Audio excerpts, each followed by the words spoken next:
He said, "Man, that sure is some good-looking stagecoach. That's what they call a bus, a motorhome." For 60 years, Ernest Borgnine kept quiet about the co-star who made his life hell. Now, shocking details are emerging about what really happened on set: violent outbursts, sabotage scenes, and the infamous coffee-throwing incident that left someone with second-degree burns. But the most explosive revelation wasn't just professional, it was deeply personal. Today, the truth about Hollywood's most dangerous feud finally comes to light. Ernest Borgnine's path to Hollywood was anything but planned. Born Ernest Borgnine in 1917 in Hamden, Connecticut, he was the son of Italian immigrants chasing the American dream. Before he could even form memories of his birthplace, his life took a dramatic turn. When he was just 2 years old, his parents separated, and his mother took him to Italy. There, he spent the next 5 years in Carpi, near Modena, speaking only Italian and absorbing the culture as if he had been born there. In 1923, everything changed again. His parents reconciled and the family returned to the United States. This move wasn't just about returning, it was about starting over. His father changed his name from Camillo to Charles, and the family shortened their surname from Borgnine to Borgnine in an attempt to sound more American. For young Ernest, this shift in identity marked the first of many transformations that would define his future. Growing up in New Haven, Connecticut, Borgnine had no interest in acting. He wasn't a kid dreaming of Hollywood or sneaking into theaters. He loved sports and the physical challenge of competition.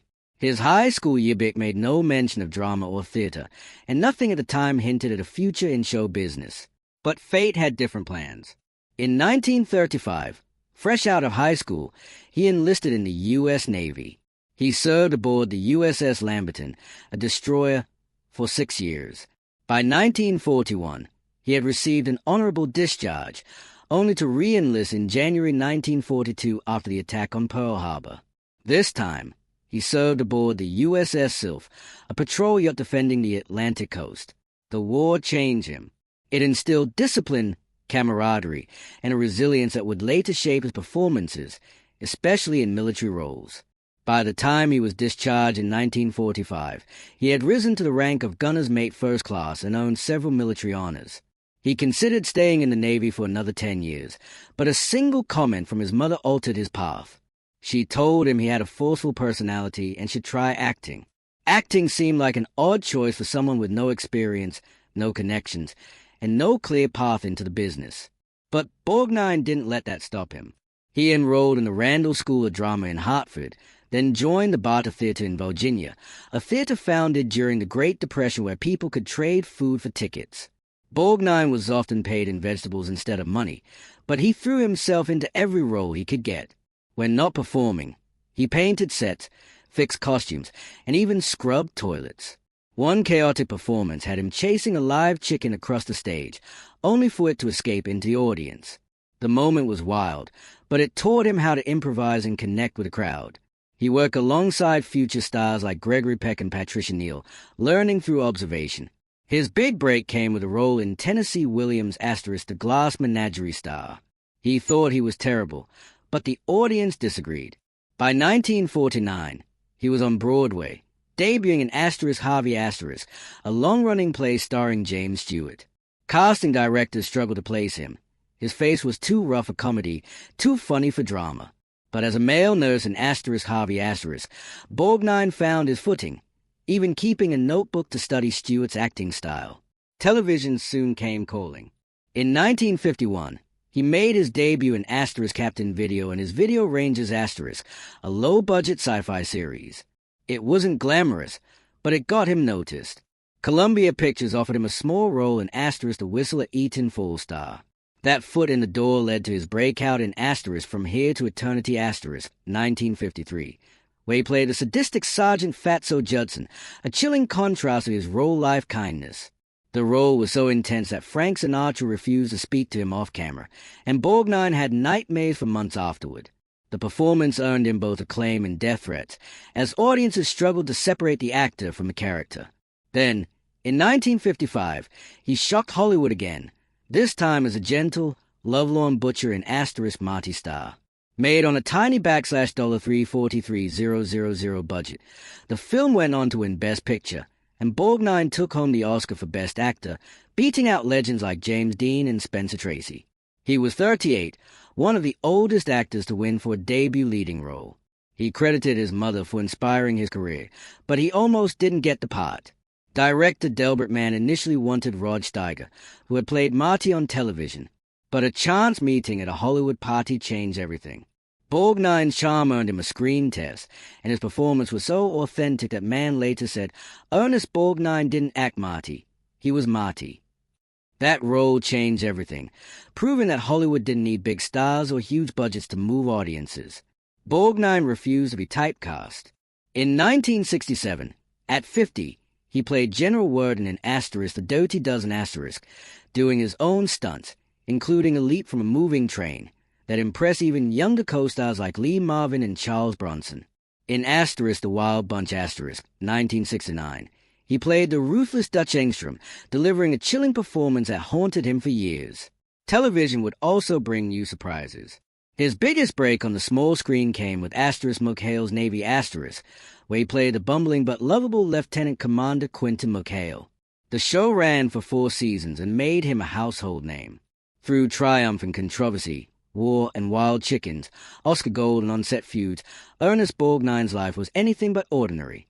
And now, as long-hidden truths come to light, his legacy becomes even more fascinating. Quentin McHale, a laid-back officer leading a misfit crew in McHale's Navy, was a stark contrast to the intense characters Ernest Borgnine had played before. What most people didn't realize was that his portrayal was grounded in real-life experience. He had served in the Navy during World War II aboard the USS Sill, which gave him natural confidence in the role, even in the show's silliest moments. But McHale's Navy wasn't all laughs. During the 2nd season, Borgnine suffered a serious on-set accident when a pyrotechnic device exploded prematurely, burning his face and hands. Production halted for 3 weeks while he recovered, but his dedication only deepened. That same year, he earned an Emmy nomination for the role. Remarkably, the show even influenced real military operations. A classified 1965 memo revealed the U.S. Navy had consulted the show's writers, believing McHale's creative problem-solving could inspire real strategies. The result was Operation McHale, a series of naval training exercises whose details remain classified. Borgnine's television career continued to evolve in unexpected ways. In 1984, he played Dominic Santini in Airwolf, a high-octane action series about a futuristic helicopter. At 67, he still did many of his own stunts, nearly losing his life in 1985 when a helicopter crashed just feet away. His quick reflexes saved him. Then came a role that introduced him to a new generation, Mermaid Man in SpongeBob SquarePants. It started when his grandson, a fan of the show, suggested he join the cast.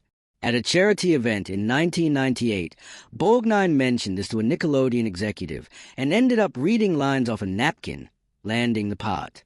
Mermaid Man became a beloved character, appearing in 17 episodes over 13 years, with subtle nods to Borgnine's Navy service woven into the dialogue.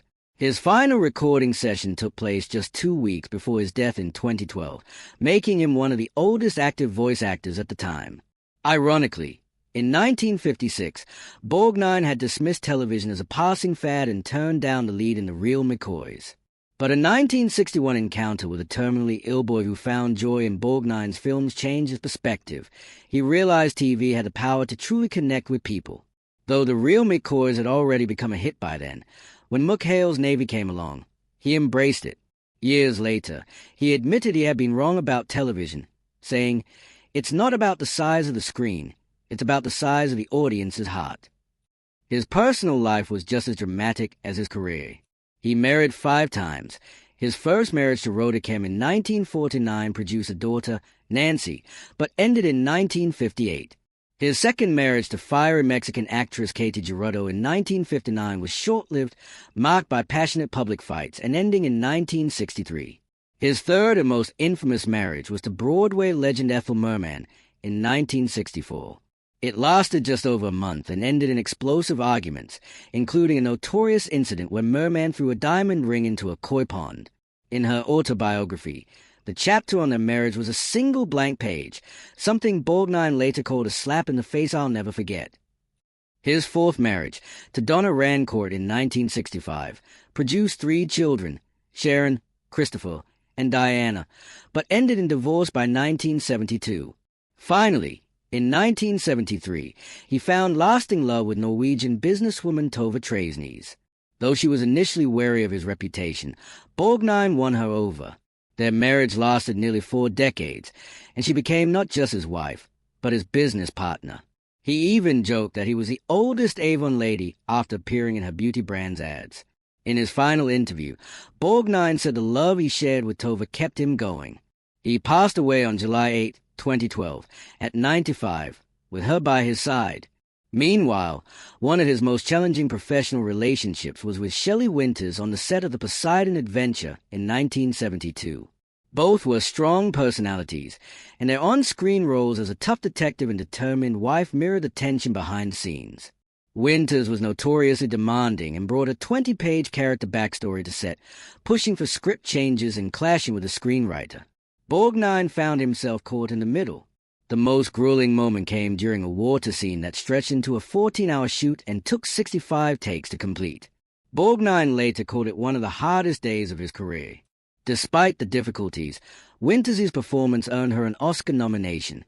Though he found her exhausting, Borgnine admitted she was a force of nature, difficult, unpredictable, but undeniably talented. Ernest Borgnine believed that working with Shelley Winters was both a challenge and a privilege. In the end, their clashes on set only added to the intensity of their performances.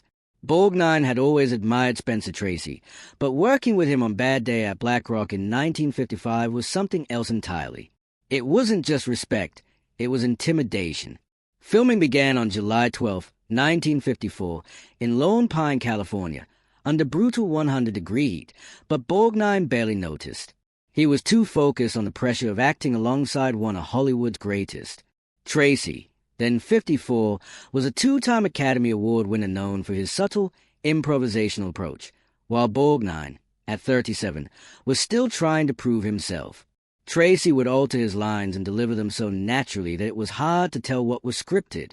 One day, during a tense scene, he threw in an unexpected line that caught Borgnine off guard. That real reaction made it into the final cut. Director John Sturges favored long, uninterrupted takes, a nightmare for a newcomer like Borgnine. On August 17th, during a critical scene, Borgnine flubbed his line 7 times in a row, visibly testing Trace's patience. That off-screen tension translated into their characters, Borgnine's short-tempered thug Coy Trimble and Trace's unshakable war veteran John J. Macready. Their scenes were already charged, but the diner fight filmed on August 23rd became iconic. Tracy, playing a one-armed man, had to believably overpower Borgnine using judo. At 5 feet 9 inches and 210 pounds, Borgnine was physically larger than the lighter, slightly taller Tracy. They rehearsed the scene 14 times. By the 7th take, Borgnine accidentally hit Tracy in the jaw. The set went quiet, but Tracy simply shrugged it off. The pressure mounted, and when Tracy delivered the line, "You're not only wrong, you're wrong at the top of your voice," it struck Borgnine deeply, feeling more like a personal jab than a scripted moment. The final move, Tracy flipping Borgnine onto a table, was done without stunt doubles. Filmed at 4:17 p.m., the scene captured every ounce of real sweat and frustration. Surprisingly, that performance earned Borgnine Tracy's respect. Soon after, Tracy recommended him for the lead in Marty, a role that would win Borgnine an Oscar. In 1954, Borgnine joined the cast of Johnny Guitar, expecting a typical film experience. Instead, he witnessed one of Hollywood's most explosive rivalries. Joan Crawford and Mercedes McCambridge weren't just co-stars, they were sworn enemies. The feud ignited when Crawford learned McCambridge's husband had once dated her. From that moment, she made McCambridge's life miserable. One day, Borgnine watched in disbelief as Crawford stormed onto set, grabbed McCambridge's costumes, and threw them onto the highway. Crew members scrambled to save them from the Arizona desert. The hostility was so bad that the women refused to be in the same room, forcing the director to shoot their scenes separately and edit them together later. On September 3rd, things came to a head. During a heated moment, the two actresses went from yelling to physically fighting. Borgnine and co-star Sterling Hayden had to intervene to separate them. Despite the chaos, Crawford was always civil to Borgnine, but he saw firsthand how explosive her temper could be. After a bad take, she once hurled hot coffee at a young assistant, causing second-degree burns. In another instance, Borgnine walked in on her berating a costume designer, her voice sharp, her eyes wild. He quietly backed out to avoid becoming the next target. Crawford had a softer side, too. On the final day of filming, she gifted the crew personalized bottles of Pepsi, a nod to her husband who was CEO of the company. Still, that small gesture didn't undo the lingering tension. Before leaving, she confronted McCambridge one last time, vowing to ruin her career. Looking back, Borgnine described the experience as surreal. Working with Joan was like walking on eggshells while juggling dynamite. She was brilliant, but boy, was she scary.